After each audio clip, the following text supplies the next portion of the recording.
All right, so now you've done a little Pythagorean theorem practice. You've done a little Pythagorean theorem in the coordinate plane in order to find lengths of segments. Now there's a task for you, which at first may not seem to have anything to do with Pythagorean theorem, but it does, and you'll see. I'll mention a little bit. What you're going to do is you're going to draw two squares. And then you're going to cut these squares up in a very specific way. You're going to rearrange them to form a single square. Now I will give you a method for dividing up the squares, but it's up to you to figure out how to piece them back together and supply some additional information that I'd like you to give. So first, draw your two squares. By the way, I've chosen a 5 by 5 and a 3 by 3 for this example. You may not do a 5 by 5 and a 3 by 3. Every single pair of squares has to be unique. So before you start, make sure that A, you see what other people have already done, and B, you see what people are working with at the same time. Because if you and someone else turn in the same work with the same two squares, nobody gets credit for it. You only get credit if yours is unique. All right, so double check that before you start. Okay, so I got a 5 by 5 and a 3 by 3, and I'm going to cut these up to form a new square. Okay. So what I'm going to do, let's see, I've got my 3 units down here, my 3 by 3 square. I'm going to go over to the 5 by 5 square, and I'm going to mark a point that is 3 spaces from the end right there. Then I'm going to draw a line that cuts from this corner up here down to here. Let's go ahead and do that.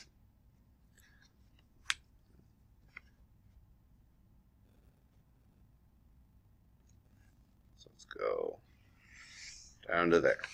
Okay. Now I'm going to draw a second line that goes from this point here up to the corner of the 3 by 3 square.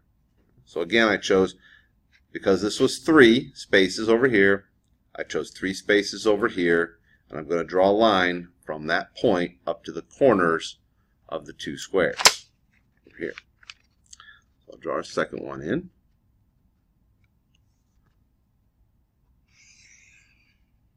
Okay.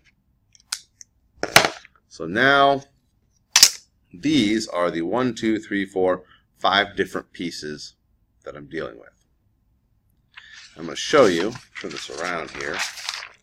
I went and I colored these in, and you also need to color in your pieces. And the reason for that is I want it to be clear where one piece begins and the other piece ends when you take them apart and you put them back together.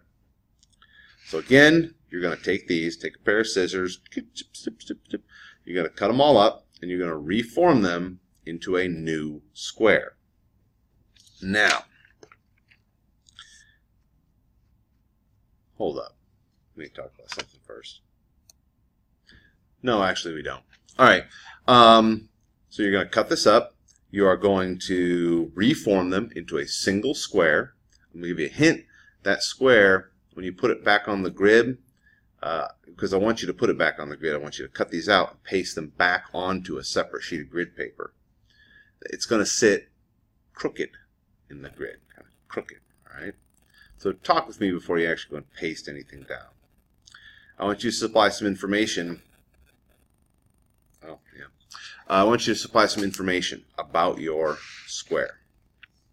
One, I want you to give the length of each side. The length of each side. Of course, it's square, so they're all the same.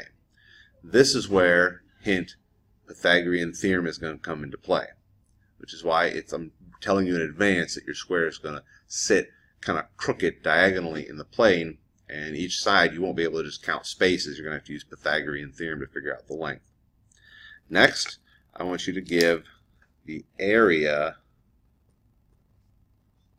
of the large square. Okay.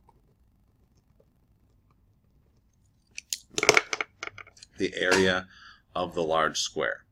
There are several different methods for calculating this area, so or figuring out what it is.